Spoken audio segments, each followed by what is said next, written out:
네, 여러분 안녕하세요. 오늘은 속도를 찍는 카메라는 없을까라는 주제로 이야기를 해보겠습니다. 이제 우리가 카메라 가지고 탁 찍으면 이렇게 자동차의 위치가 측정이 되죠. 근데 이제 여기 위치와 아울러서 속도까지, 이 카메라의 속도까지 찍히면 굉장히 좋겠죠, 여러분. 그래서 이제 오늘 주제는 이제 이 카메라를 통해 가지고 속도라는 것이 무엇이고, 속도를 측정하려면 어떻게 측정해야 되는가? 그리고 이제 마지막으로 가서는 우리 지구도 보면 일종의 이 우주에서 또 이렇게 움직이는 별의 일종이죠. 행성의 일종입니다. 이 지구가 움직이는 속도를 측정할 수 있을까? 이런 주제들도 한번 다뤄보도록 하겠습니다. 자, 그래서 우리 주변에 있는 많은 그 속도 또는 속력, 속력이라는 것은 속도의 크기입니다. 속도는 이제 이게 예를 들어 가지고 시속 60km로 동쪽을 향해서 달려가고 있다. 그러면 이제 이렇게 속도에는 방향이 들어있죠, 여러분. 근데 속력 그러면 요거는 이제 속도의 크기이기 때문에 방향은 없습니다. 이제 우리 요즘 21세기라는 시대는 굉장히 빨리 가야 되죠. 예전에는 예를 들어서 뭐 서울에서 부산까지 오는데 보름 걸리고 그랬습니다. 걸어서 와야 되니까. 근데 지금은 이 KTX라든지 비행기 타고 가죠. KTX를 타고 가면 뭐 서울역에서 출발하면 2시간이 안 걸리죠. 2시간이 안 걸려서 부산에 도착하게 됩니다. 그 굉장히 빠른 그 속력을 우리가 알 수 있어요. 그리고 비행기를 타면 더 빨리 가죠. 그랬을 때 KTX의 속력은 어떻게 재는가? 비행기의 속력은 어떻게 재는가? 또는 야구공을 던지면 야구 선수들도 보면 굉장히 빠른 속력으로 야구공을 던지죠. 투수가. 그 야구공의 속력은 이제 우리가 야구 시합 때 보면은 찍혀가지고 이 TV 화면 옆에 이제 나오죠. 뭐 150 이렇게. 그런 거는 어떻게 찍은 것인가? 이런 이야기들을 이제 우리가 해보도록 하겠습니다. 그리고 이제 태풍의 속력도 굉장히 중요하죠.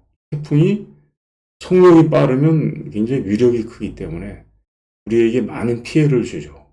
그래서 속력이 빠른 속력의 태풍과 느린 속력의 태풍, 뭐 이런 것들이 굉장히 우리가 컨트롤 알고 있어야 되겠습니다. 자, 그다음에 이제 기체 분자들이 어떤 속력으로 움직이느냐, 그 기체 분자들의 평균 속력, 평균 속력 이게 바로 이제 우리의 온도하고 관련이 돼 있죠. 이 기체 분자 운동론이라고 부르죠. 그래서 온도가 높으면 온도 T가 높아지면 속력도 빨라지죠. 속력도 빨라집니다. 그러면 절대 온도라는 것은 무엇이냐? 이거는 이 속력이 0이 되는 상태죠. 속력이 0이 되는 이런 상태를 우리는 절대 온도라고 부르는데 이 기체 분자의 속력을 0으로 만드는 것은 불가능하죠. 그것은 왜 그러냐면 이 속력을 0으로 만들려면 양자역학적인 어떤 현상이 등장하게 됩니다. 이렇게 속력이 굉장히 작아지면 그러면서 거기에 이 분자들이 이 굉장히 그 낮은 온도에서 진동하는 그런 현상들이 일어나요. 그러면서 절대 온도에 우리가 영원히 도달하지는 못합니다. 가까이는 가도 뭐 이런 현상들이 여기서 관찰이 되죠. 그 다음에 원자핵의 속력은 어떻게 재는가? 원자핵은 굉장히 흥미의 세계죠. 이 원자의 분자라든지 원자는 옹스트롬의 세계입니다. 근데 이 원자핵의 세계는 페르미의 세계예요. 페르미라 그래가지고 옹스트롬의 10만 분의 1이 되죠. 10의 5승분의 1입니다. 그 정도로 작은 영역이죠. 그러니까 원자가 이 축구장만 하다면 축구장 이 원자핵이라는 거는 축구장 안에 있는 조그만 쌀알만 합니다. 이렇게 이 정도로 굉장히 크기가 비교되는 세계죠. 그 원자핵의 속력 또는 원자핵 안에 있는 양성자의 속력 그리고 이 속력 중에서 가장 빠른 속력이 뭡니까? 진공 속에서 빛의 속력이죠. 이 빛의 속력보다 빠른 거는 현재까지 발견되지 않고 있죠, 여러분. 만약에 이거보다 빠른 것이 있다면 과학의 역사가 새로 쓰여질 정도로 굉장히 충격적인 발견이죠. 그래서 요새 이제 이 빛보다 빠른 게 과연 존재하느냐 해서 찾고 있습니다. 이제 물리학자들은 예전부터 그 빛보다 빠른 입자를 타키원이라고 이렇게 불러왔어요. 근데 아직까지 이거는 발견되지 않은 네, 공상 속의 입자가 되겠죠, 여러분. 그리고 이제 양 입자 가속기라고 있죠. 네. 이 대표적인 입자 가속기가 이제 유럽 입자물리 연구소에서 만들고 있는 네, CE 알렌이라고 보통 부르죠. 네, 여기 이제 LHC라고 있습니다. 라지 하드론 콜리존 네, 강입자 충돌 장치라고 이게 부르는 그러한 가속기가 있죠. 거기서 가속되는 그 입자들은 거의 빛의 속력의 0.999 C가 되는 거의 빛의 속력이죠. 이 정도로 가속을 시켜서 실험을 하고 있죠. 빅뱅의 상태를 만들어가지고 자, 뭐 이런 여러 종류의 속력들이 있습니다. 그랬을 때 속력이라는 것이 뭐고 속도가 무엇이고 이거 어떻게 측정하는지 우리가 간단히 이제 몇 개 이제 예를 들면서 한번 생각해 보도록 하겠습니다. 우리가 많이 운전하다 보면 이런 거 많이 겪죠. 이렇게 가속, 신호 가속, 네, 단속 장비, 카메라죠. 이 카메라가 이제 있고 이 앞에 여기 이제 횡단보도가 주로 있죠. 횡단보도 앞에 자동차가 이렇게 움직이면 여기에 이제 이렇게 센서가 두 개가 놓여져 있습니다. 그거는 도로상에 보면 이렇게 도로상에 보면 도로가 이게 라인이 있잖아요. 1차선, 2차선 하면서 여기 이제 횡단보도가 이렇게 있으면 카메라는 여기 이쪽에 여기에 달려 있죠. 그럴 때 여기에 보면 이렇게 땅에 이렇게 파여져 있는 그 홈이 있습니다. 홈. 이게 바로 센서예요. 그래서 센서가 이게 두 개가 있습니다.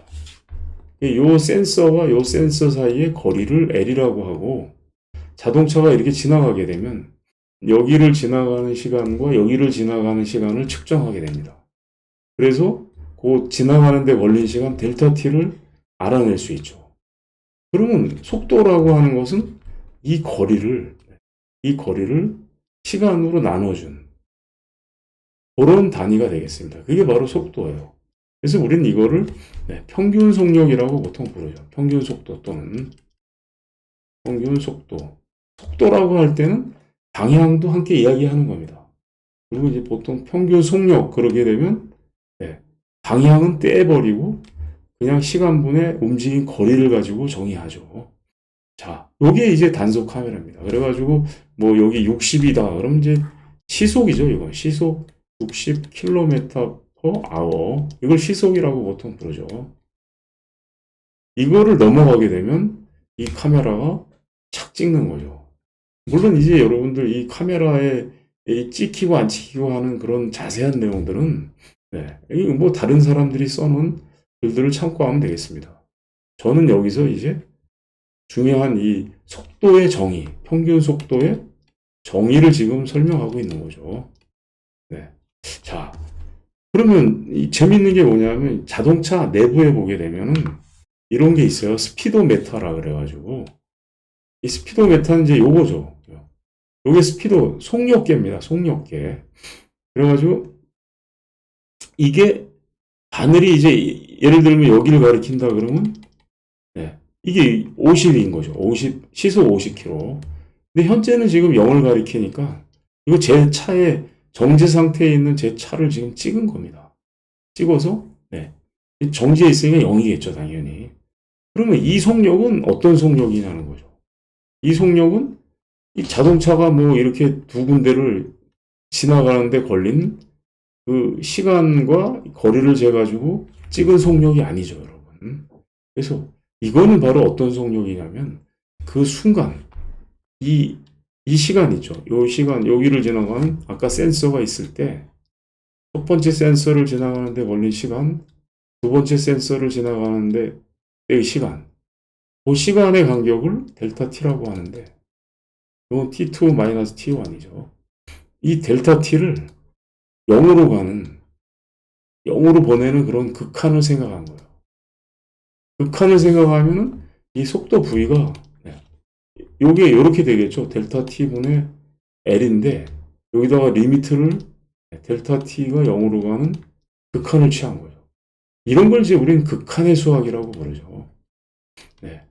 이 극한의 수학은 고등학교 가면 배우게 됩니다. 이 극한의 수학을 여러분들이 배웠다면 이거를 우린 뭐라고 부르냐면 바로 속도라고 부릅니다. 이 식을. 그리고 이 식을 dt분의 여기를 이제 델타 L이라고 쓸까요? 요 거리를 델타 L이라고 제가 쓰겠습니다. 그러면 이것도 dt분의 dL이라고 이렇게 많이 쓰죠. 그리고 이것을 L의 시간 미분, 2분이라고 보통 부르죠. 그래서 속도라고 하는 것은 속도는 이 위치라 그러죠. 이거 L을 위치의 시간 미분에 해당한다. 그리고 우리가 이 스피도메타라고 하는 속도계로 찍은 그 순간의 그 속도는 뭐냐면 바로 이 속도를 뜻하는 겁니다. 평균 속도는 아니고 조금 아까 제가 보여드린 이거는 평균 속도죠. 이걸 찍은 게 아니라 순간 속도인 이거를 찍은 거죠. 그래서 이거를 순간 속도라고도 부르고 그냥 순간은 떼고 속도라고도 부르죠. 우리가. 자, 그러면 이 자동차 보면 이제 여러분들이 이 스피도메타에 찍힌 이 속도 눈금하고 그다음에 내비게이션 다 자동차에 장착이 돼 있죠. 요새는 내비게이션을 딱 켜게 되면 내비게이션에 찍힌 그 속도 눈금하고 여기 보면 여기는 이제 뭐 80km per hour라고 했는데 이쪽 스피도메타는 사실 80은 아니고 80보다 좀 커요. 여기는 뭐 80 한 뭐 6km 이런 식으로 나오게 되죠.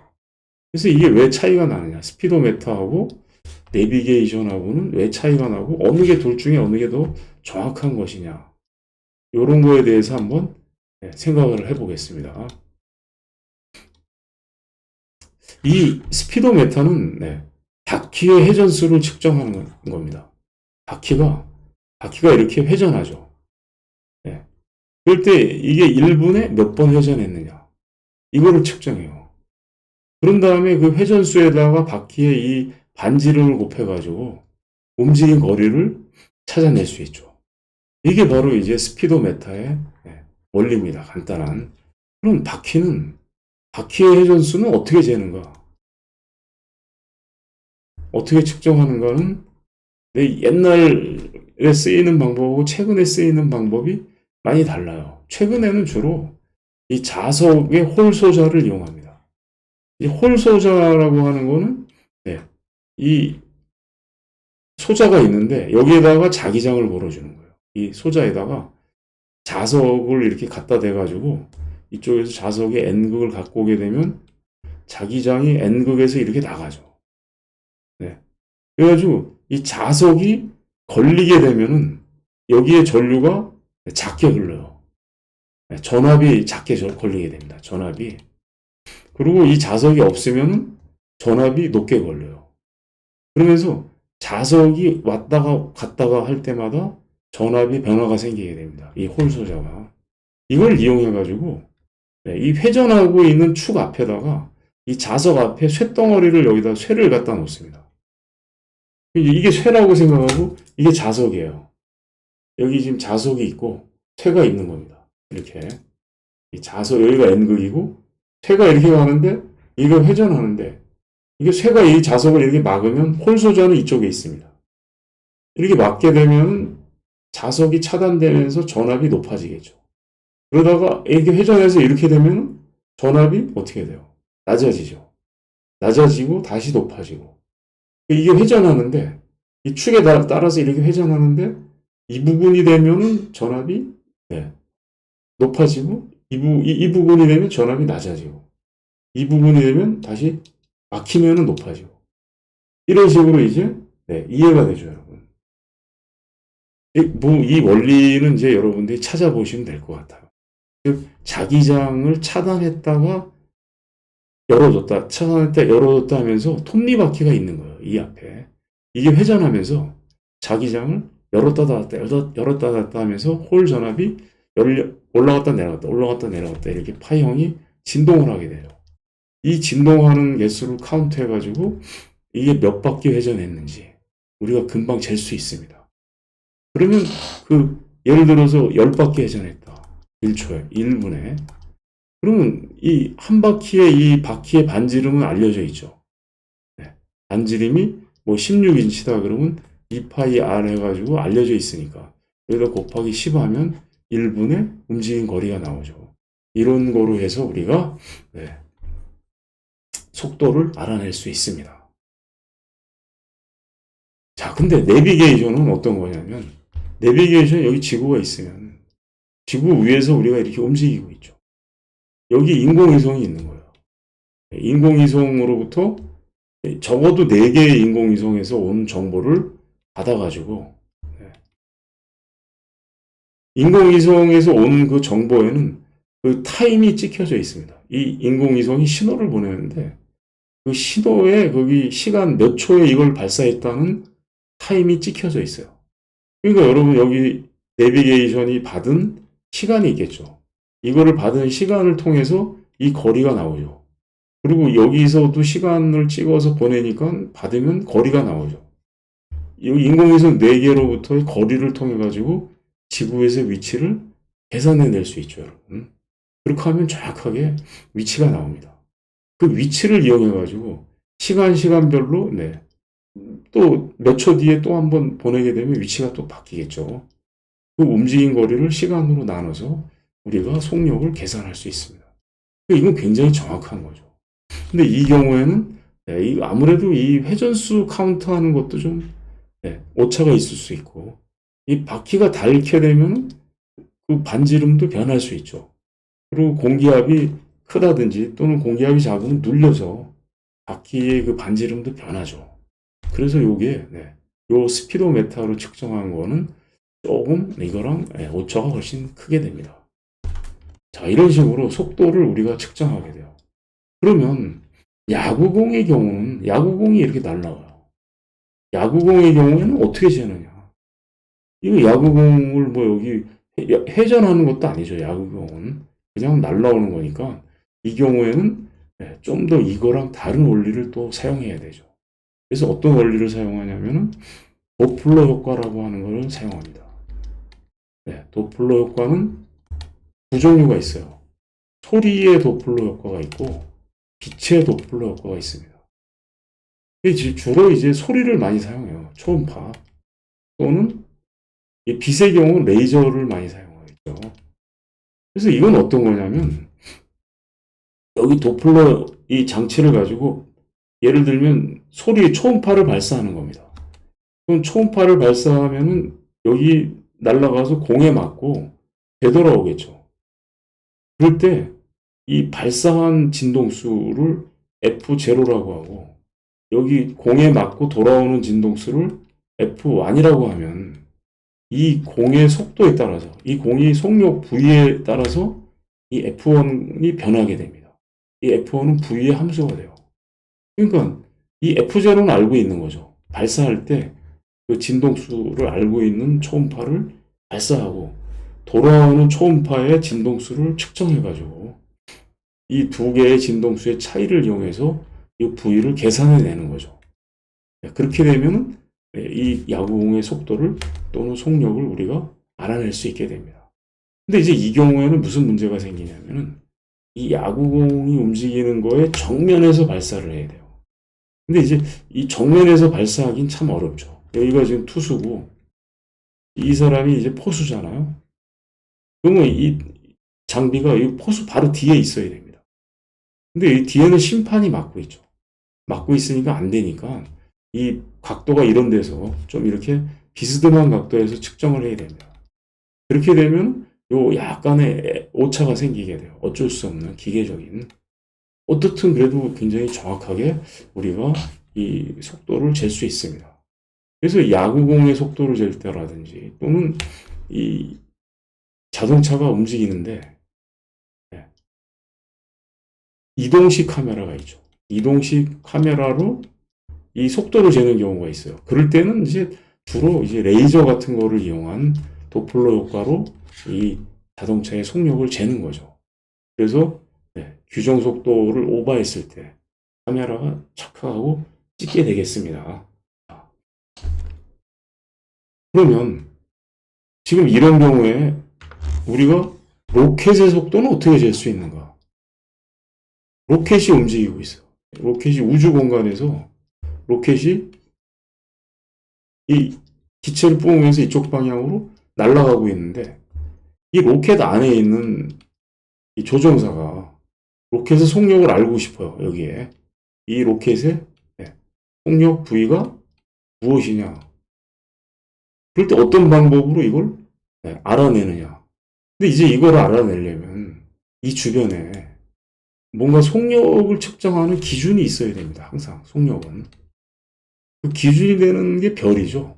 이 어떤 별이 있어야지 그 별에다가 뭐 빛을 발사해가지고 빛이 돌아오는 그 시간을 재군다든지 아니면 도플러 효과를 측정한다든지 해서 이 속력을 잴 수가 있겠죠. 근데 이제 우주 공간에는 별들도 굉장히 멀리 있잖아요. 이거 발사하게 되면 각각 돌아오는데 이 별이 예를 들어서 뭐 10광년 떨어져 있다 그러면 왕복 20년이 걸리죠. 그래야지 속력을 잴 수 있어요. 그러면 이 속력 무의미하죠, 여러분. 그리고 별이 아예 뭐 굉장히 멀리 떨어진 그 텅 빈 우주 공간을 달리고 있을 때는 속력을 어떻게 재느냐. 근데 이 물리학의 이 여러 가지 이론에 의하면 밖을 보지 않고 로켓의 속도를 알아내는 방법은 없습니다. 일단 뭔가 밖을 보고 뭔가를 측정해야지 우리는 로켓의 속력을 알 수 있어요. 근데 이 로켓 중에 제일 큰 로켓이 뭐냐면 우리 지구죠.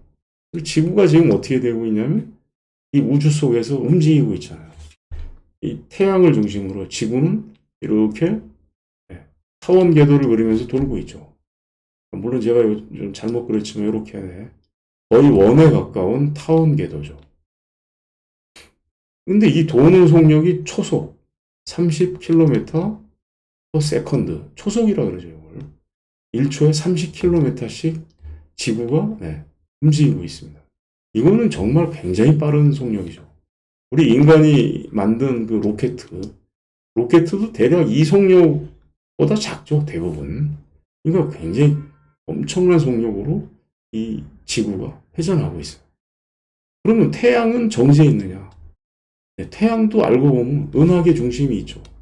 여기 은하계 중심이에요. 이 은하계 중심을 중심으로 초속 200km로 돌고 있다는 것이 밝혀졌습니다. 그럼 이건 더 빠르죠. 지구보다 거의 6배 이상. 최근에 와서는 이게 220km라고 하는 이게 정확하게 220이 밝혀졌죠. 그러면 은하계 중심은 또 가만히 있느냐? 우리 은하계 중심은 어딘가를 향해서 또 움직이고 있습니다. 이렇게. 그 속력이 초속 600km래요. 어마어마한 속력으로 우리 은하계도 움직이고 있다는 것이 밝혀졌습니다. 그럼 이런 것들은 어떻게 해서 우리가 알아내게 됐는가? 이 궁금하죠, 여러분. 이거 지구가 움직인다는 거. 이거는 사실 뭐 그냥 태양에 대해서 지구가 움직이는 거를 측정하면 나오죠. 그래서 이거는 쉬워요. 이건 어떻게 재면 됩니까? 은하계 중심에 대한 태양의 속도가 200. 이거는 이제 이 태양이 은하계를 한 바퀴 도는데 걸리는 시간을 알고 이 반지름을 알면 계산해 낼 수가 있죠. 이 한 바퀴 도는데 걸리는 시간을 대체적으로 추정해 낸 것이죠. 그럼 우리 은하계의 속도 600은 어떻게 잰 것인가? 이런 아주 복잡한 이 속력들은 어떻게 쟀는가에 대해서 이거에 대한 힌트를 주는 게 뭐냐면 우주 배경 복사라고 하는 게 있습니다. 이 우주 배경 복사는 뭐냐면 이 우주가 빅뱅에서 시작했죠. 빅뱅이라고 하는 굉장히 그 137억 년 전에 빅뱅이 폭발했어요.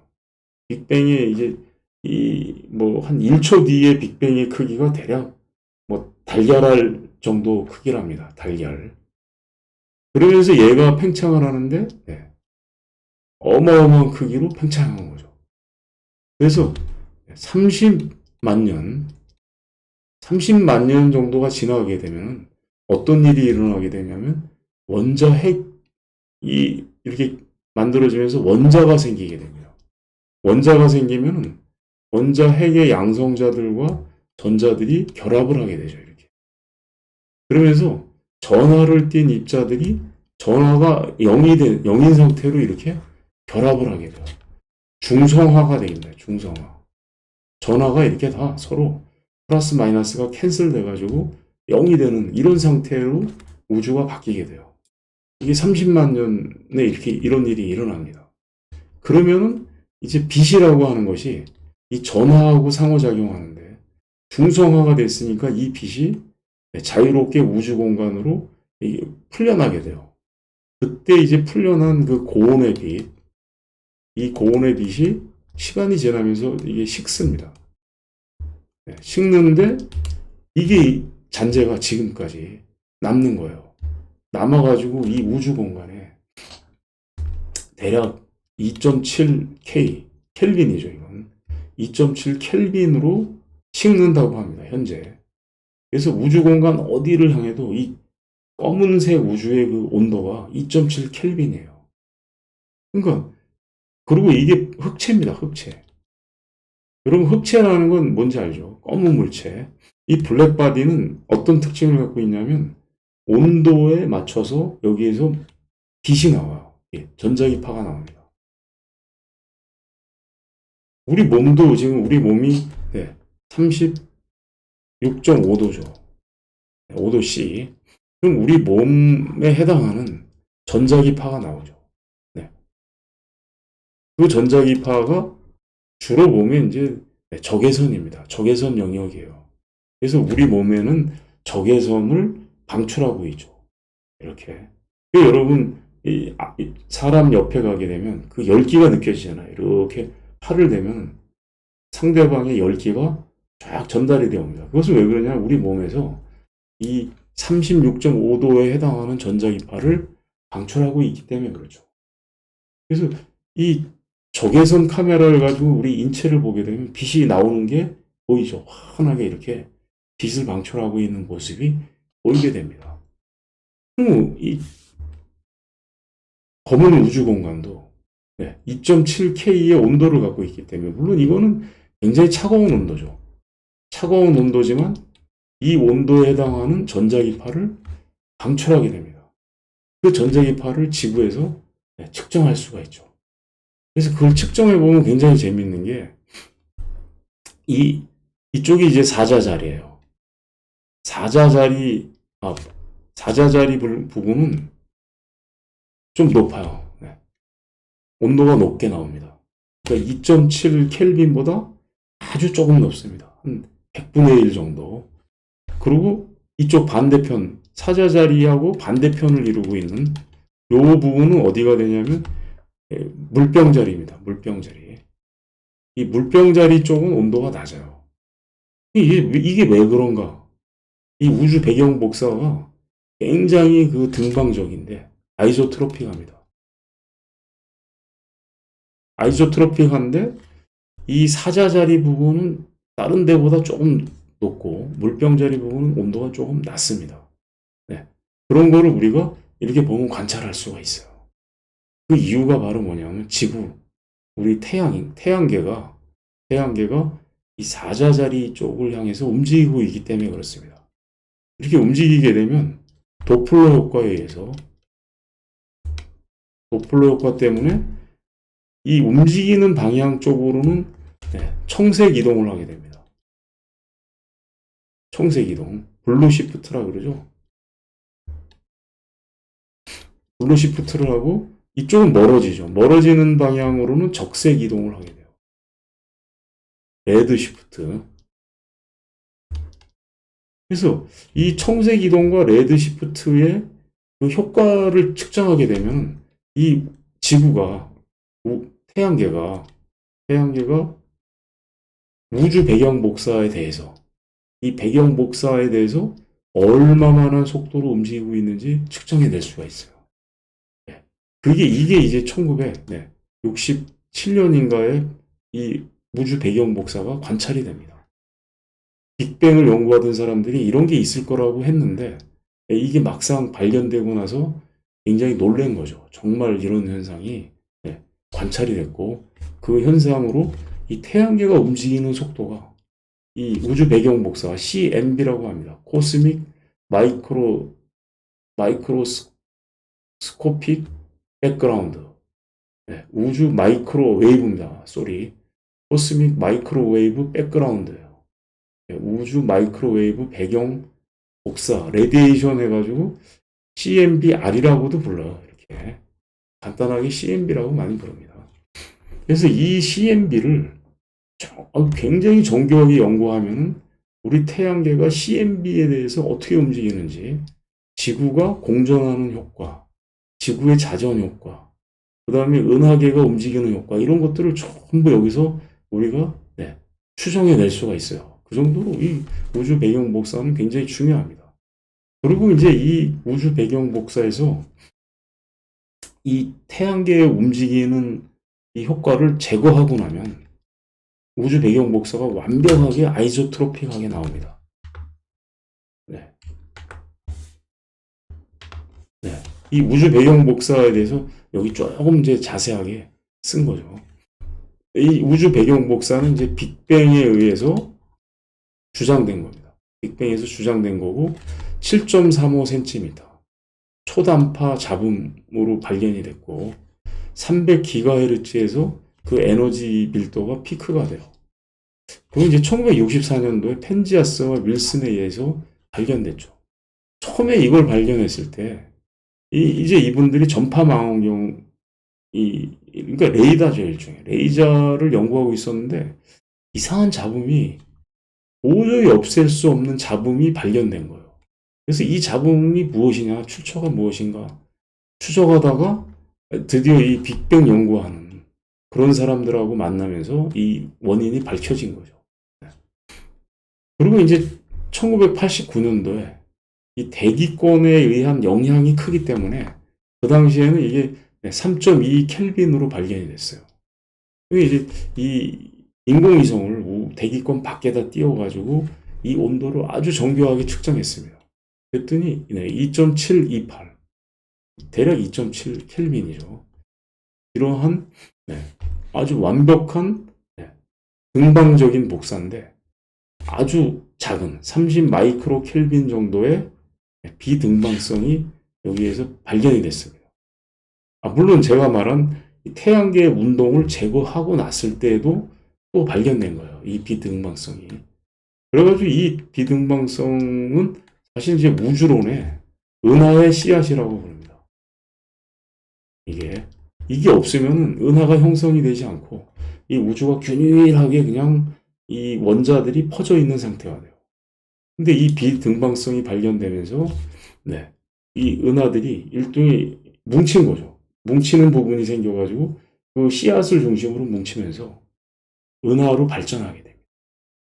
그리고 이제 2018년도에 이 플랭크 위성을 발사했는데 그 2009년부터 2013년까지의 데이터를 분석한 겁니다. 5년간 분석해가지고 발표를 했는데 최종적인 물론 굉장히 두꺼운 리포트예요. 이게 거의 100페이지에 이르는 160페이지인가 그렇습니다. 굉장히 두꺼운 리포트인데 그 안에 보면은 태양계가 움직이는 속도가 발견이 돼요. 369.82 초속 킬로미터입니다. 369.82 킬로미터 퍼 세컨드로 태양계가 사자자리와 컵자리의 경계, 여기 사자자리가 있고 컵자리가 그 남쪽에 있어요. 그 경계 부분을 향해서 태양계가 움직이고 있다. 그리고 그 반대편이 이제 아까 제가 말한 물병자리입니다. 그러니까 이제 이쪽은 온도가 굉장히 높은 영역이고, 물론 아주 높다 그래서 많이 높은 게 아니라 아주 좀, 이쪽은 상대적으로 온도가 낮은 영역이죠. 그래서 이제 이런 효과를 우리는 뭐라고 부르냐면 다이폴 효과라고 합니다. 선의 운동에 의한, 태양의 운동에 의한 다이폴. 이 다이폴 효과를 이제 제거하게 돼요. 이걸 제거하고 그러면 이제 등방적으로 나오는데 그래도 여기에 비등방성이 관찰이 됩니다. 10만 분의 1 정도로 커졌다 작아졌다 하는 비등방성이 관찰이 돼요. 그 그림이 바로 이 그림입니다. 그래서 이 빨간 것, 파란 것이 뭐냐면 이제 온도가 높은 것, 낮은 것 이런 걸 이제 빨간 것은 높은 것이고 파란 것은 낮은 것을 보여주는 그림입니다. 자, 지금까지 무슨 이야기를 했냐면 제가 이 속도라는 것이 굉장히 재미있는데 속도를 측정하려면 두 점을 지나는 그 시간을 이용해서 측정을 한 거죠. 그리고 이제 요 두 점이 0으로 가는 델타 t가 0으로 가는 극한을 취하면 순간 속도가 된다 그랬죠. 이 순간 속도를 우리가 어떻게 잴 수 있냐면 이 지구의 순간 속도를 잴 수가 있습니다. 바로 우주 배경 복사라고 하는 현상을 이용해 가지고 지구가 우주 배경 복사에 대해서 어떻게 움직이고 있는지 이거 굉장히 진짜 어떻게 보면 더 깊이 연구할 주제 중에 하나죠. 그래서 이 우주 배경 복사를 계속 끊임없이 연구하고 있습니다. 그러면서 이 우리 태양계가 어느 방향으로 어디를 향해서 얼마의 속도로 움직이고 있는지 정확하게 알 수 있죠. 그리고 지구가 하루에 한 바퀴씩 자전하니까 자전에 의한 효과도 여기 인공위성이 이렇게 돌고 있으니까 나오겠죠. 그리고 지구가 1년에 한 번씩 공전하니까 그 공전 효과도 또 여기에 나오죠. 그리고 태양이 움직이는 효과도 나오고 은하계가 움직이는 효과도 여기 다 등장하게 됩니다. 그런 걸 다 더한 그 속도가 369.8이라는 초속 이러한 속력으로 움직이고 있다는 것을 알게 됩니다. 자, 그럼 이제 우주선이 우주 여행을 할 때 우주선이 이 속도를 어떻게 재면 되겠습니까? 바로 이 우주 배경 복사를 이용해서 우주선이 우주 배경 복사에 대해서 어떤 속도로 움직이고 있는지 측정해낼 수가 있겠죠. 그래서 이게 아마 미래에 먼 우주를 여행할 때 이 우주 배경 복사가 굉장히 중요하게 사용될 것 중에 하나라고 생각합니다. 네, 오늘 여기까지 하도록 하겠습니다. 여러분 수고하셨습니다.